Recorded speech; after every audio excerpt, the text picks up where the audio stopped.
اعوذ باللہ من الشیطان الرجیم بسم اللہ الرحمن الرحیم۔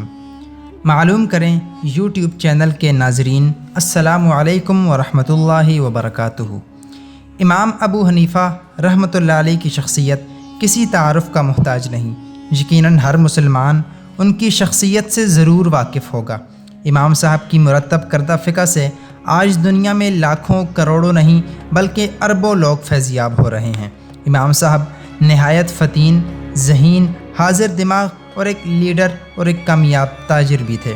ان کی ذہانت کے چند دلچسپ واقعات آج آپ لوگوں کی خدمت میں پیش کرنا چاہتا ہوں۔ ایک مرتبہ ایک شخص نے امام صاحب رحمۃ اللہ علیہ سے سوال کیا کہ گوبر میٹھا ہوتا ہے یا پھیکا ہوتا ہے؟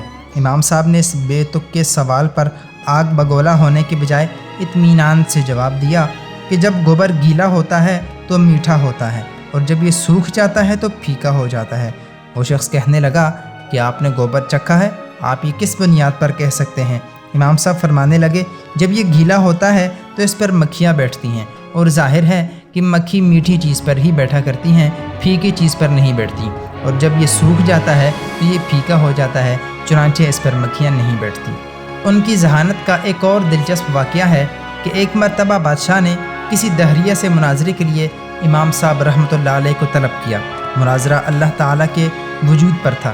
وقت پر بادشاہ، تمام وزراء اور دہریہ آ گئے، لیکن امام صاحب غائب رہے۔ وقت کافی گزر گیا، امام صاحب کا کوئی پتہ نہیں چل رہا تھا۔ آخر کار شام ہو گئی اور امام صاحب تشریف لے آئے۔ سب سے پہلے تو بادشاہ نے تاخیر کی وجہ پوچھی۔ امام صاحب فرمانے لگے، آپ جانتے ہیں کہ میرا گھر سمندر کے اس پار ہے۔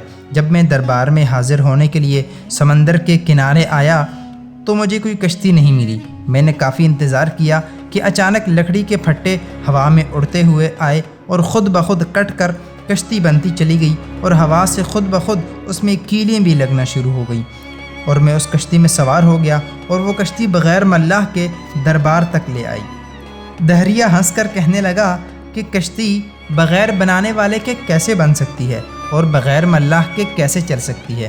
تو امام صاحب فرمانے لگے، جب ایک چھوٹی سی کشتی بغیر ملاح کے نہیں چل سکتی تو اتنی بڑی کائنات بغیر اس کے چلانے والے کے کیسے چل سکتی ہے؟ دہری کی عقل ٹھکانے آ گئی اور اس نے اسلام قبول کر لیا۔